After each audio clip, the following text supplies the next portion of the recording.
Dr. Rick Scarbez is a good friend and colleague and someone that I've worked closely with over the last few years, particularly during those COVID times. And a while back, I invited him to speak at Meta just to talk about some of his research and kind of his vision for, kind of his stance on things like presence and what comes next, and the relevance of presence as we move beyond just virtual reality. And basically his talk was so good that I begged him to do it again, but for a broader audience where I could share it outside of Meta, because we recorded that talk, but I can't share it with anyone. And I think that there's a large audience that would really be interested. So much to Rick's dismay, I begged him until he finally agreed to give his talk again. But I think this is the new and revised version. So I think he's made some changes and it's evolved a bit. But anyways, I'm pretty excited to watch it again because I think there's just a lot to unpack, and he's covering, I don't think quite 20 years of research in this space, but I think close to 20 years of his research, along with, prior work, of course, as well. So anyways, I'm really excited. And so Dr. Scarbez is a lecturer at La Trobe University, and a pretty awesome person to boot. So with that, I will hand it over to him and I'll stop talking. All right. Well, thank you very much for the kind introduction. I really do appreciate it. And I am very glad to be able to give this new and improved version of the talk to y'all who have come out to listen. Before I begin, I'd like to just take a quick moment to acknowledge that I am giving this talk from the unceded lands of the Wurundjeri people of the Kulin Nation, some of the many traditional custodians of Australia. I pay my respects to Indigenous elders, past, present, and emerging, and extend that respect to any Indigenous participants here today.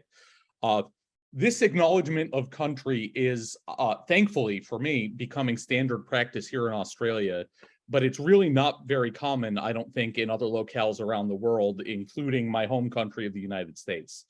So I don't mean to imply that acknowledging the traditional owners of our lands and waters solves any or all of the social and societal problems that we and they are dealing with.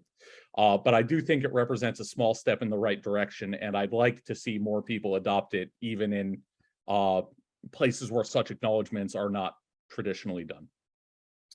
But anyway, that out of the way, thank you for listening. Thank you for the very kind introduction. And I'm actually going to start with the very short version of the talk. So if you only have 5 minutes, I will try to make it a productive 5 minutes and give you my too long didn't read version of the talk. So first off, this is sort of what I imagine the space of presence to look like. This is not... Are you sharing your slides? I am trying to share my slides, but I'm failing apparently. So let's try that again. Thank you. I cannot see, but... No, I think that's me not sharing the slides appropriately. Okay, I think there they are. There we are. Thank you, Missy. Before I got too far in, I appreciate that.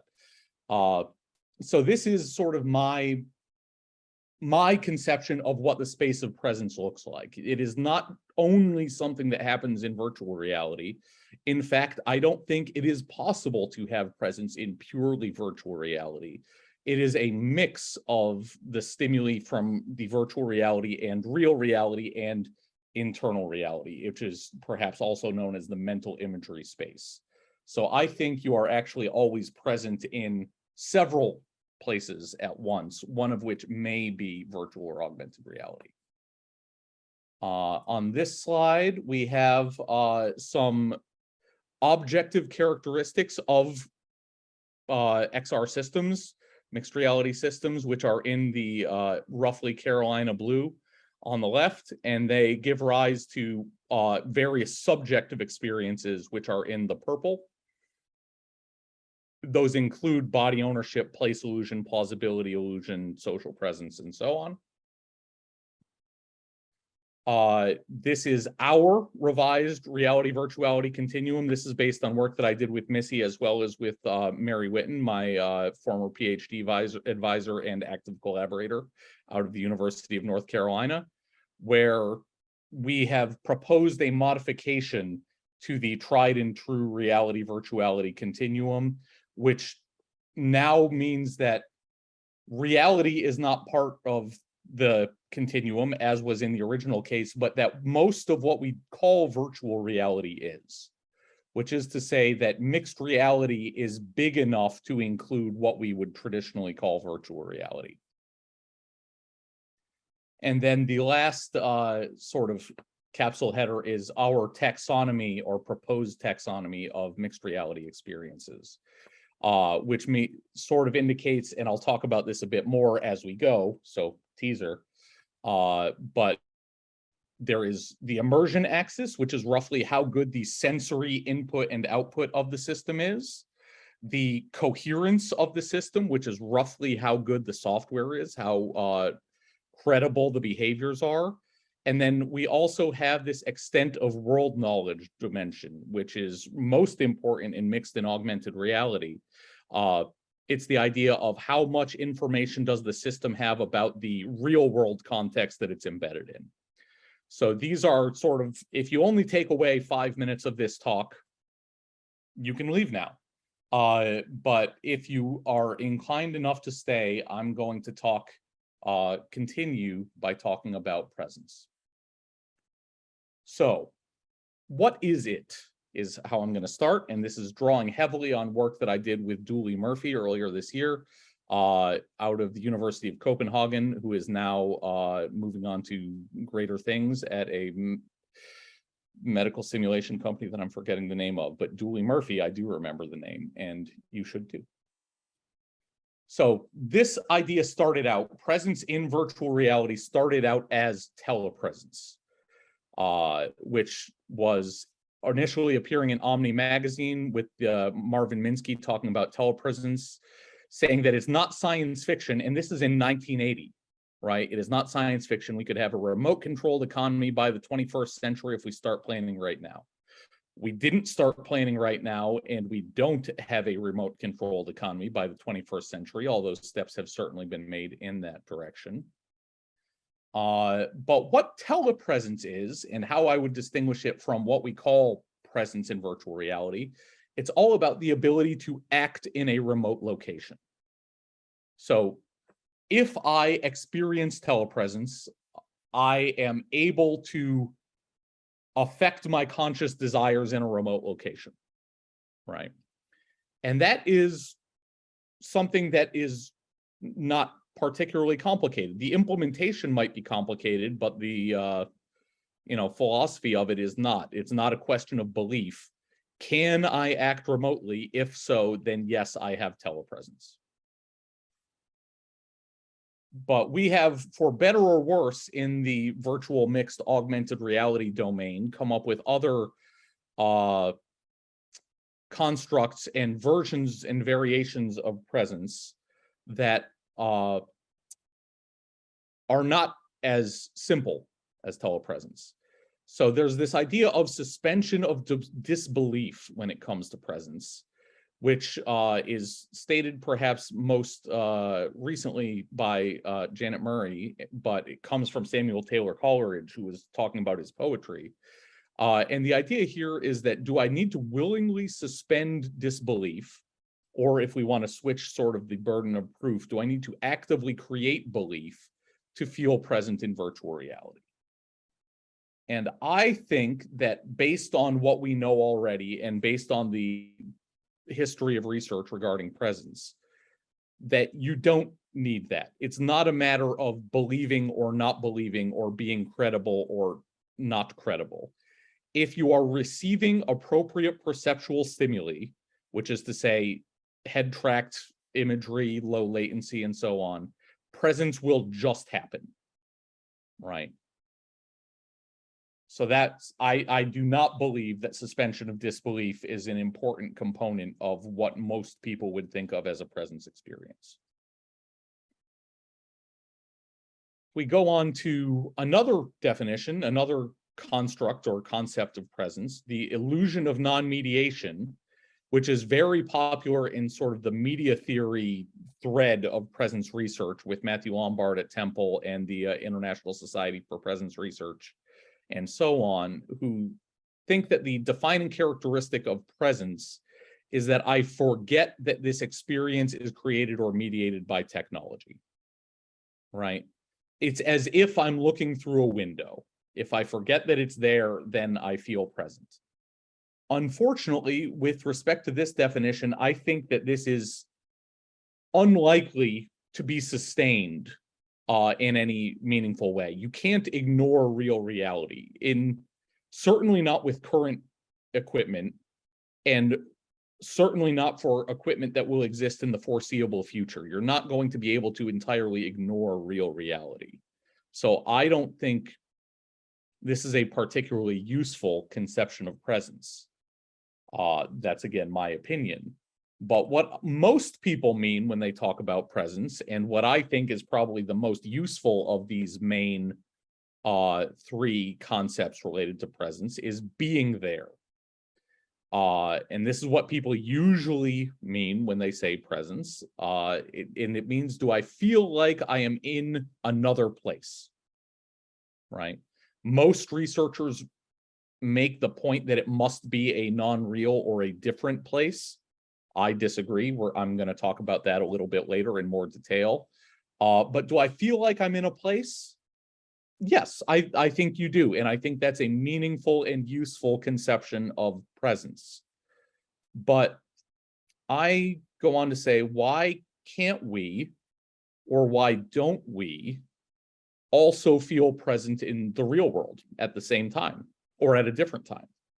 Or do we feel a combination of the real world and the virtual world? So I'm not the first person who's had this idea. In a 2003 conference talk, Frank Bioka introduced his three-pole model of presence, which is depicted in this slide. I think this is sort of a criminally underappreciated piece of work because it introduces some really interesting ideas. One is that presence is not binary. Most researchers assume that presence is binary. You either have it or you don't in virtual reality. But Bioka sort of argued that no, you can be present simultaneously in virtual reality and real reality, and possibly also inside your own head in what he called mental imagery space, right? And there's this sort of zone of indifference in the middle where we don't know where we're present, or we don't have any particular presence experience. So in this model,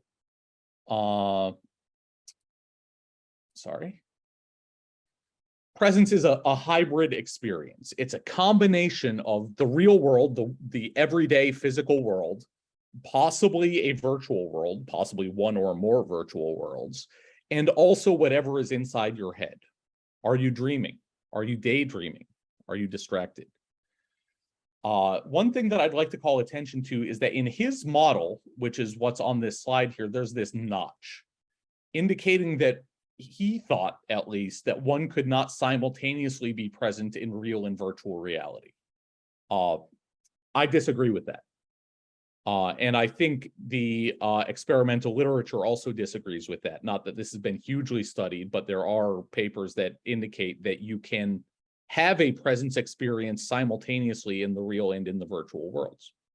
So I think that virtual reality isn't as virtual as we sometimes think, which leads us back to sort of the model that I proposed at the very start of the talk, where you can be present, you can feel present in any combination of these spaces, but not in purely virtual reality.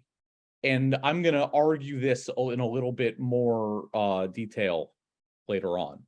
But I don't think that it's possible to be purely present in virtual reality. It will always be a mix of at least some real reality.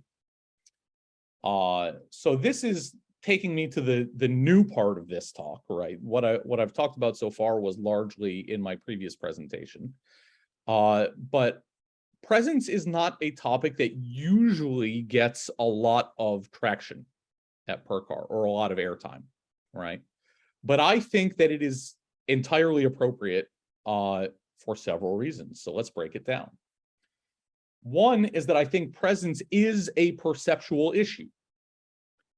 So we saw some different definitions of presence, but I said that I think being there was the most useful of them. And I also argued that being there is primarily a perceptual issue.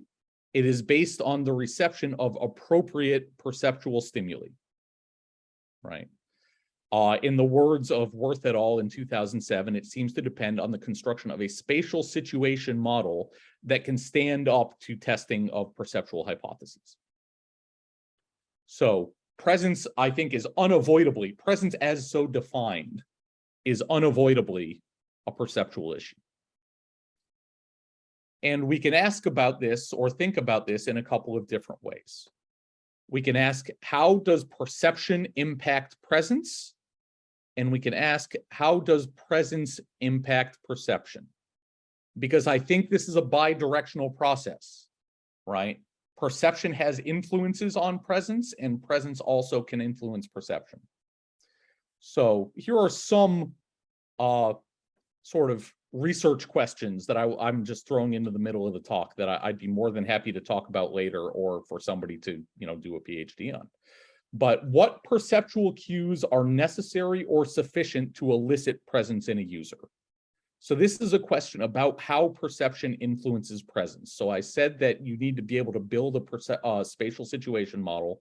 What cues are mandatory, if any, to construct that model? That is a perception question that informs our experience of presence. The other way around, we can ask, does feeling present impact the user's ability to make accurate perceptual judgments? And this is a case where presence might influence perception. Does a user who feels presence make better or worse perceptual judgments? As far as I know, that's an open question. A couple more questions.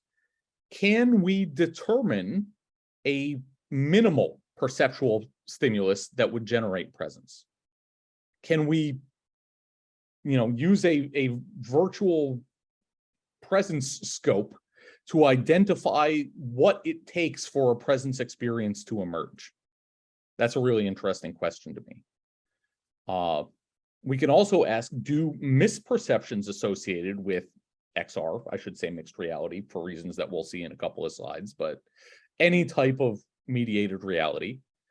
So for example, we know that in virtual reality, depth underestimation occurs pretty much across the board, right?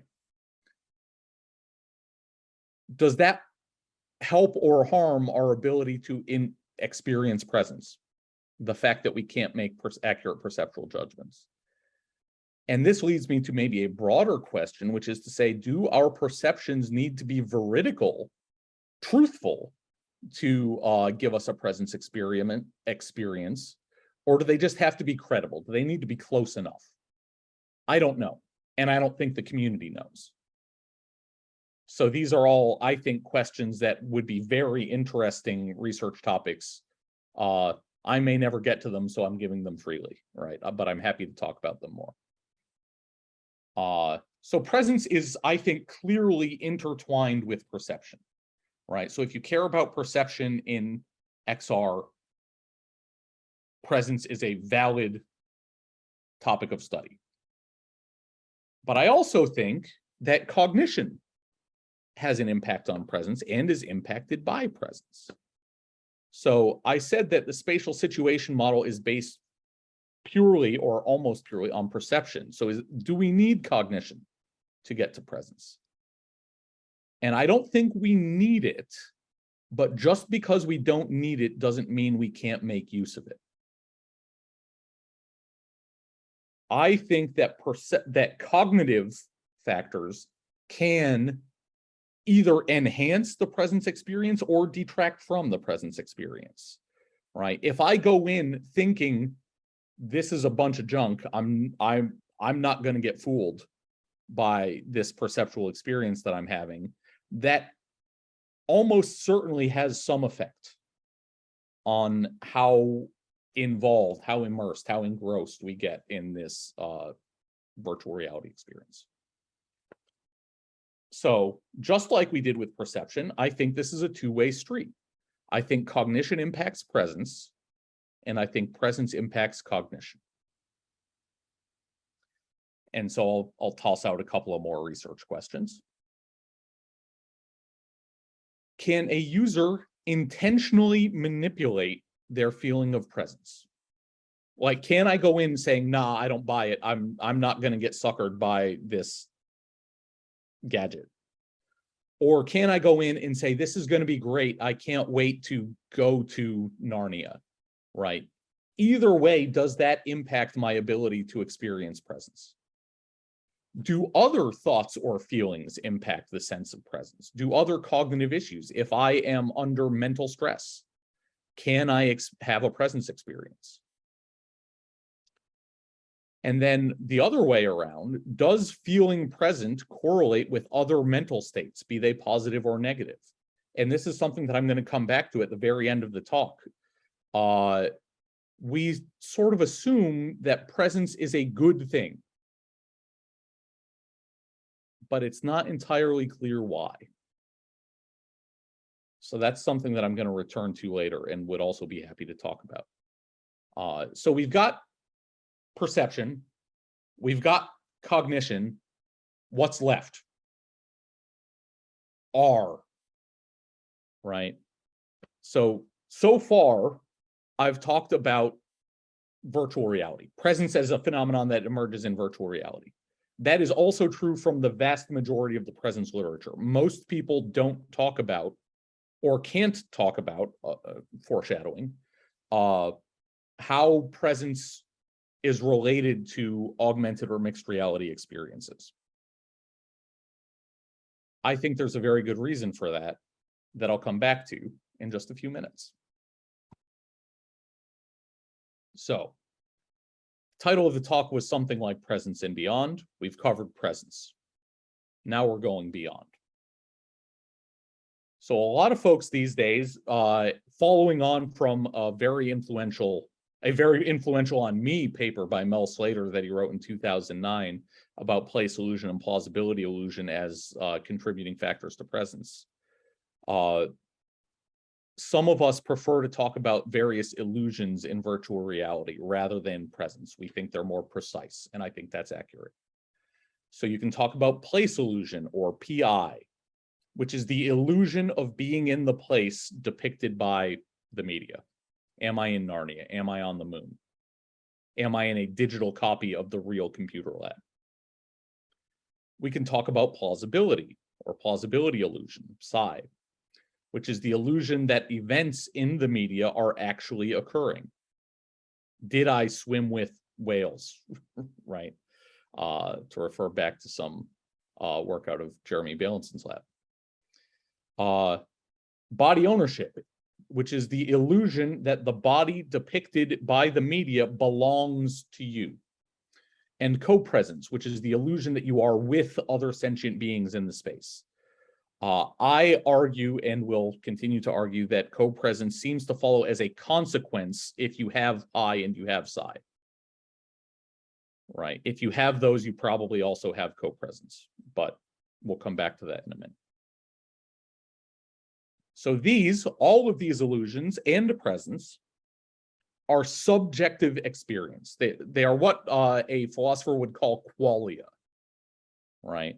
They are internal subjective states. I can feel present. You can't necessarily see that I feel present, or your experience of presence may not be the same as my experience of presence. So this is an engineering conference. I am an engineer by training. I suspect many of you are as well. We generally are more interested in what are the objective system characteristics that drive these subjective experiences. So for place illusion, this is relatively well studied compared to the other ones that I'm going to talk about. It derives from immersion. And this is an area of nomenclatural confusion, right? If you're from sort of the game studies or media studies area, immersion is engagement. Am I immersed in this media experience? Am I invested in it? Do I care about it?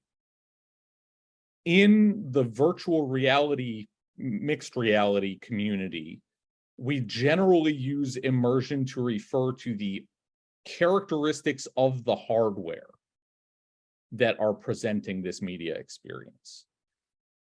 Do they have low latency? Do they have a wide field of view? Do they have a low pixel pitch? In Slater's terms, in Slater's words, this is the sensory motor contingencies of the system. What does the system let me do?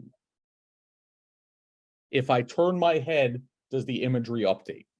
If I get closer to an object, do I see it in more detail? So immersion, as so defined, I think, and most of us think, that that contributes directly to the experience of place illusion. But it does not strictly determine it. Individual differences matter. The way you interact with the system and the way I interact with the system will be different. But broadly speaking, immersion provides the boundaries within one can experience place illusion. Similarly, I think, at least, coherence is primarily a software characteristic, and that gives rise to plausibility. So if you have glitches in your system, if you have inconsistent behavior of characters or objects, if your presence in the environment doesn't seem to be acknowledged, right?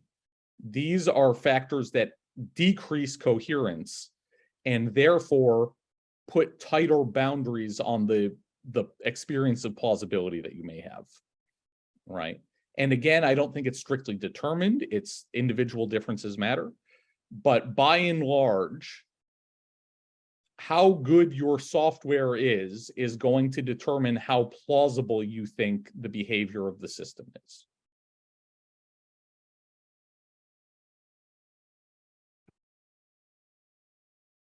A third illusion, body ownership, is produced when you have appropriate sensory input, which is to say immersion, as well as a virtual body. And I argue here that you don't need a virtual body to experience body ownership. That seems counterintuitive, so let me go into a bit more detail. If you have sufficient immersion, you're still getting high fidelity sensory feedback from the virtual reality. When you turn your head, the imagery updates. When you hear sound, sound is spatially generated. You can tell if it's coming from your right or from your left. Your eye point is roughly the right distance from the ground. All of this is to say that the Occam's razor explanation for how these stimuli are being generated is that you have a virtual body. You just can't see it. You're invisible, but you're still roughly, 1.7 meters tall, and you have stereo vision, and you have ears on either side of your head. And that explains the stimuli that you're receiving. So I think that that this is recognized as having an implicit virtual body. Even if you don't have a rendered virtual body. And then also there is social presence, which I think derives from coherence, the behavior of other characters in the environment, as well as what I call company. And company is simple. I've added another word, which I apologize for. But by company, all I mean is, are there other sentient beings or seemingly sentient beings in the environment with you, right? You wouldn't expect to feel social presence in an empty room, right? There needs to be a character there to interact with. And that's all I mean by company. So if they exist and they behave realistically, then you get social presence, I think.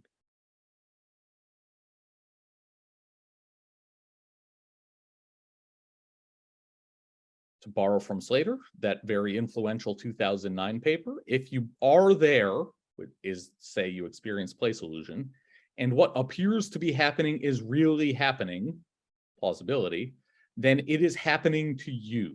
Hence, you are likely to respond as if it were real. And that's really his definition of presence. And I think a useful definition of presence.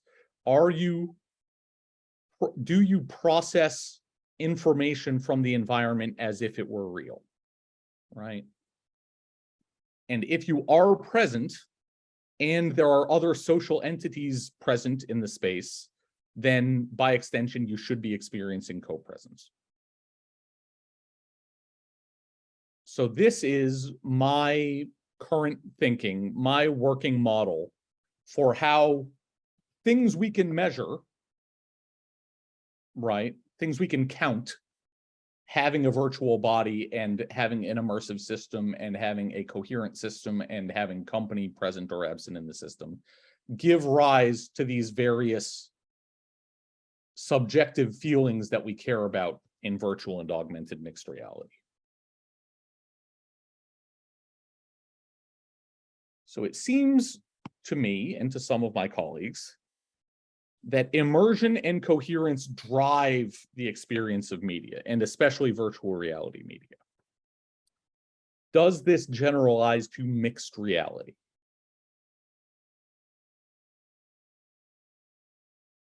And what do I mean? So a lot of people have used mixed reality to mean a lot of things. Hopefully in the next couple of slides, it will become clear what I mean when I say mixed reality. So to get to mixed reality, we start with a very influential concept in the history of augmented and virtual and mixed reality, which is Milgram and Caccino's reality-virtuality continuum, which says that on one end, you've got the real environment, and on the other end, you've got virtual environment, virtual reality, and everything in between is mixed reality. You might call some of it augmented reality if it's more real than virtual, and you might call some of it augmented virtuality if it's more virtual than real, but it's all mixed reality, everything in the middle. They specifically called out that the real world is not mixed reality, and virtual reality is not mixed reality. Because in the real world, in both of those cases, as far as they see it, there is no mixing, right? It makes sense if you adopt their definition of mixed reality. In the real world, you're only getting real sensory information. In the virtual world, you're only getting virtual sensory information. So if you have that, then it is straightforward to define a generic mixed reality environment as one in which real and virtual world objects are presented together within a single display. And the question I pose to you is it really as straightforward as it sounds? And so I'm going all the way back to Ivan Sutherland's Ultimate Display, from 1968, which he posited was a room within which the computer can control the existence of matter. And if you're a Star Trek fan, that basically means the holodeck. Sutherland argued that a chair displayed in such a room would be good enough to sit in, handcuffs displayed in such a room would be confining, and a bullet displayed in such a room would be fatal. The computer can control matter, which, spoiler alert, we can't do, right? We're a long way away from that. But I argue that even in this sort of hypothetical far future scenario, the ultimate display is still mixed reality, not virtual reality.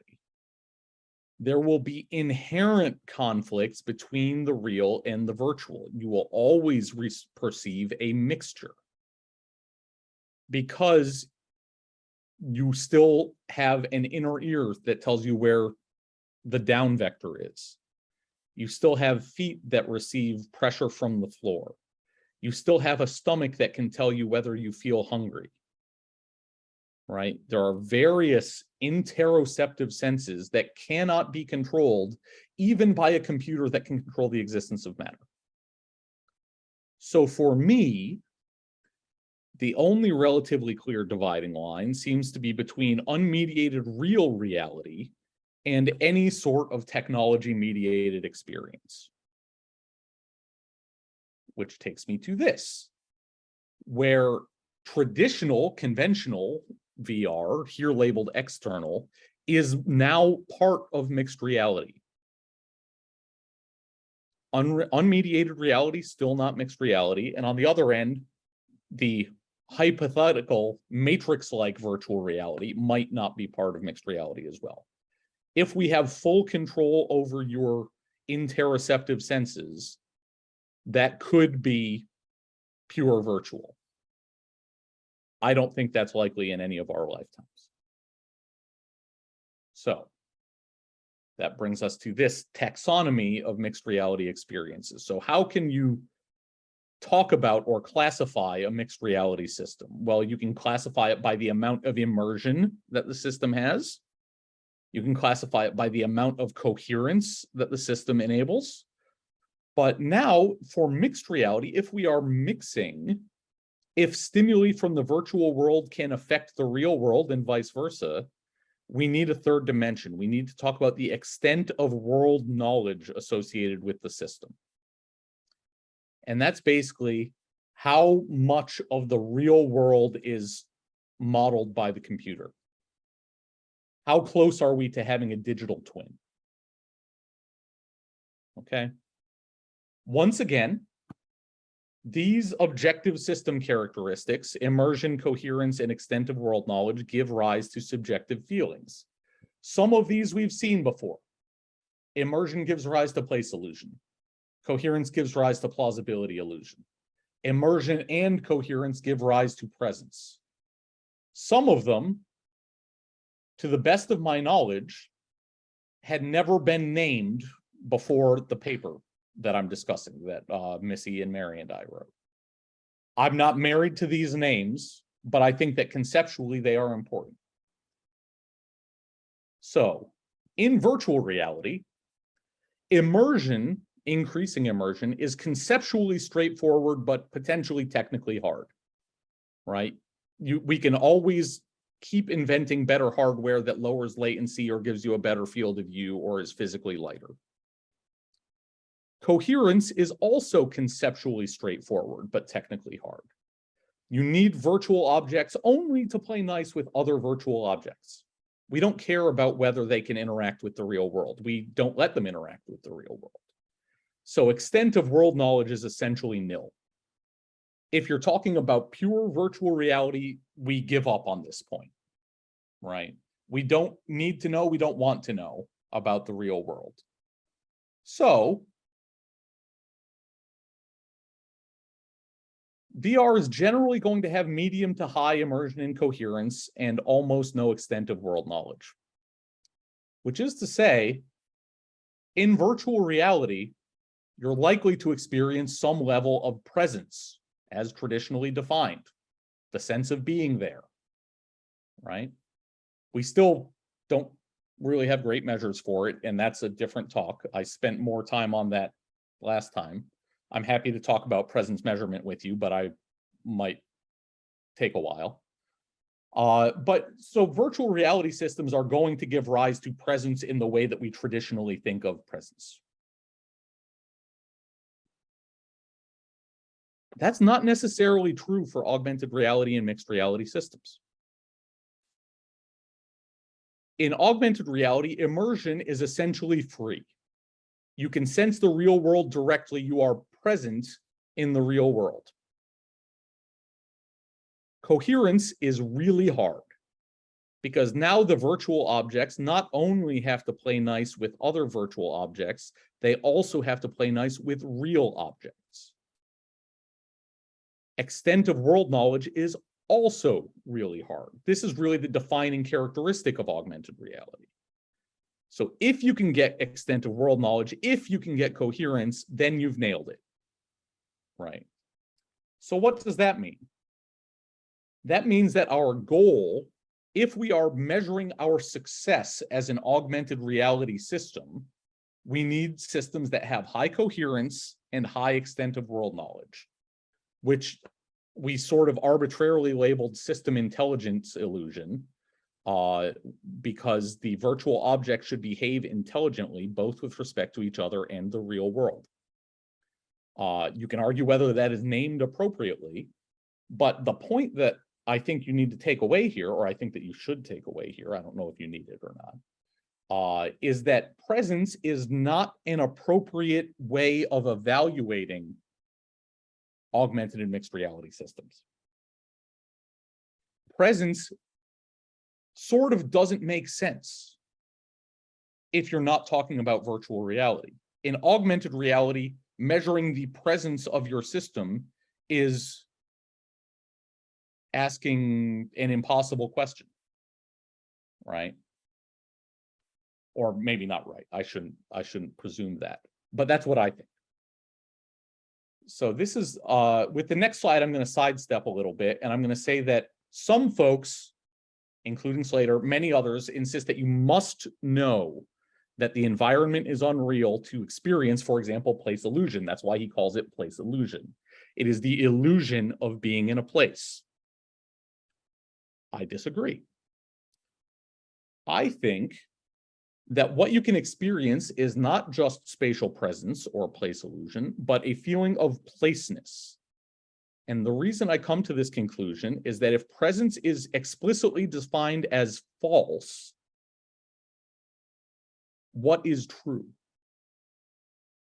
We've all experienced what it feels like to be in a place. You're probably experiencing it right now.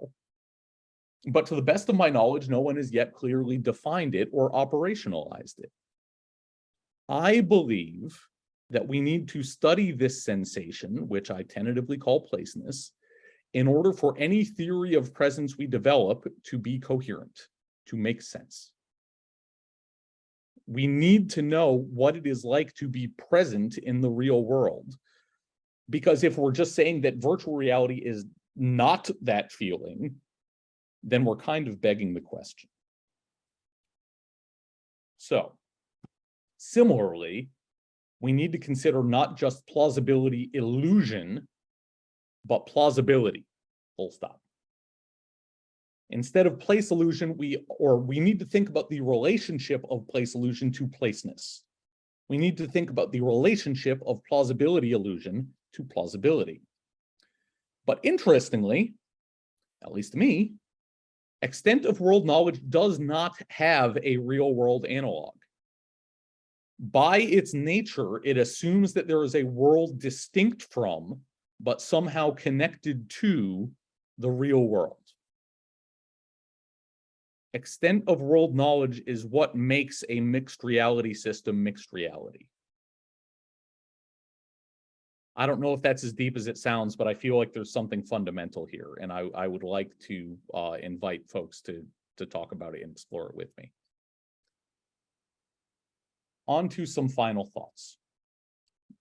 Like I said, if you only paid attention to 5 minutes, I hope you listened to the first 4 or 5 slides.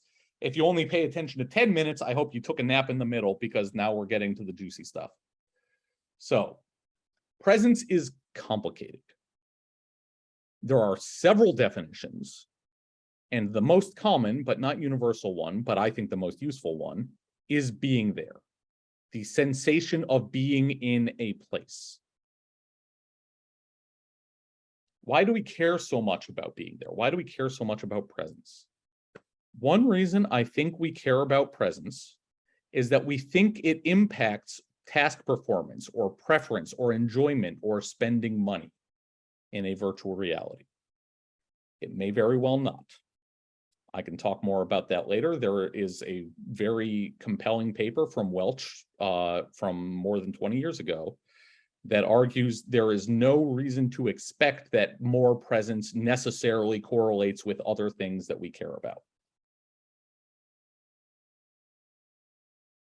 Why do we continue to care about presence? A second reason might be that we think it is a general measure of goodness for VR, that we can generalize a presence measure across VRs or MRs and say this one is better than that one because it has a higher presence score. It doesn't do that job. I can argue that in more detail if you want to, but I'll keep it brief for the purpose of finishing on time. So I think that rather than presence, if you want to evaluate your system, you should prefer measures that are specific to your task or environment or application. It may not be generalizable, but presence is also not really generalizable because it is so inherently tied to what is possible in your environment. To that end, I think researchers should embrace qualitative methods where possible. I suspect this is an engineering heavy room. Certainly, I was very drawn to quantitative measures for things in the earlier days of my research career, but I am trending toward the dark side. And I think that we can learn much more by getting people to talk about their experiences and do qualitative research with them. In that respect, individual differences really matter and deserve more investigation. A lot of presence research sort of assumes that presence is the same to everyone, and I don't think that's true. We have immersion and coherence as mostly, at least, independent factors that drive the presence experience, also meaning place illusion, plausibility illusion, and so on. The extent of world knowledge is what makes mixed reality special. That is what differentiates us from not just virtual reality, but movies and plays and novels. These systems don't have extent of world knowledge. We should embrace that, and we need to study it more. Placeness and plausibility can be, and I think need to be, better understood in order to develop a coherent presence theory. I think we've done a lot of good work so far, but if we're going to take the next step, I think this is what is required.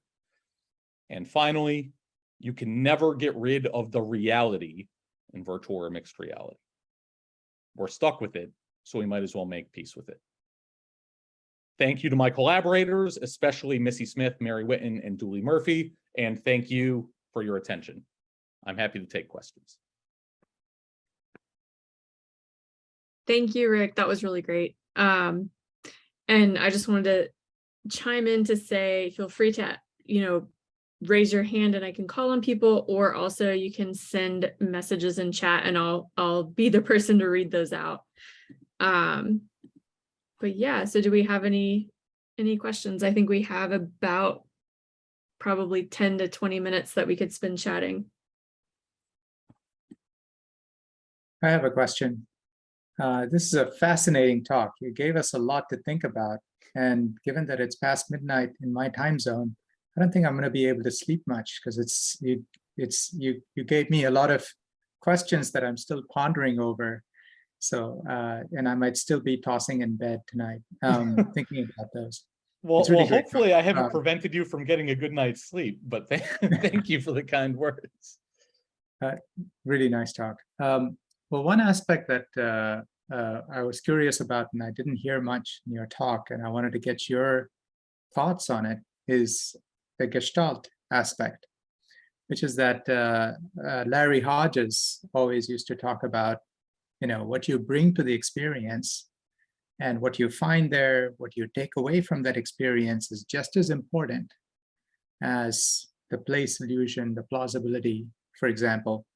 And they may be related in some sort. You talked about the sensory motor aspects, which of course is relevant from a perception action perspective. But also from a mental perspective, cognitive and social belief, mores, norms, things like that, our superstitions, for instance, our likes, dislikes. Those are things I think that can also moderate this in ways that I haven't seen any model take into consideration. And also what you find there and what you take away from would also be very interesting. For example, you can imagine in Meta being able to meet with someone, having a, visiting a place often, but in one occasion, meeting and talking to someone, having a great conversation, being able to connect. And that might have that sort of social interaction, and the quality of that social interaction might immediately moderate other dimensions of presence. We think of these dimensions as being mutually exclusive, but they're not. They're highly related to one another. And I think one aspect that is missing is the mind in all this. Sorry, I'm getting long-winded, but yeah, I hope you got my point. No, I think I did, and it's a very interesting point. So I will comment on that from sort of two directions. One is like an experimental direction, and one is just thinking about it. So I have done some previous work, and other people have done some work with respect to plausibility illusion. And one of the things we identified is, this is in a 2017 paper at IEEE VR, that behind the virtual body was the most important thing for getting someone to believe in the space. But the second most important thing was what I call the gestalt, right, or scenario coherence, which is to say, does the scenario you're having make sense in the world that you're having it in? Right. So in this case, it was you were talking to some people in like a virtual bar, and it was whether it was in a virtual bar or a fancy restaurant or like an abstract Tron world. Right. And people really wanted to be in the space where the conversation made sense. Right. So that's one perspective you can think of the gestalt. I think, it's very important that kind of everything hangs together. But I think what you were getting at was almost more of the gestalt in your own mind, the way an individual assembles these stimuli into something that makes sense to them, and something that they can take away from that experience. And that's really interesting. I would love to study that, and I would love to talk about it more. I think it is a critical part, and I think that we're approaching a time in our lives, a time in world history where these more philosophical questions can be investigated with the help of virtual and augmented and mixed reality technology. We can sort of not necessarily experimentally verify psychology and philosophy, because I'm not sure if that's possible, but certainly can use sort of different theories of mind to design experiments and see if one is more plausible than another.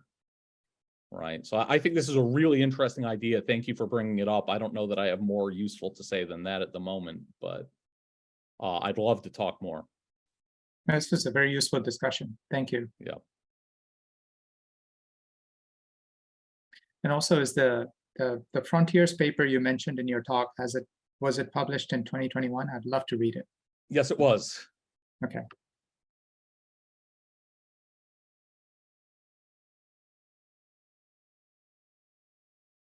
Any other questions, comments, concerns?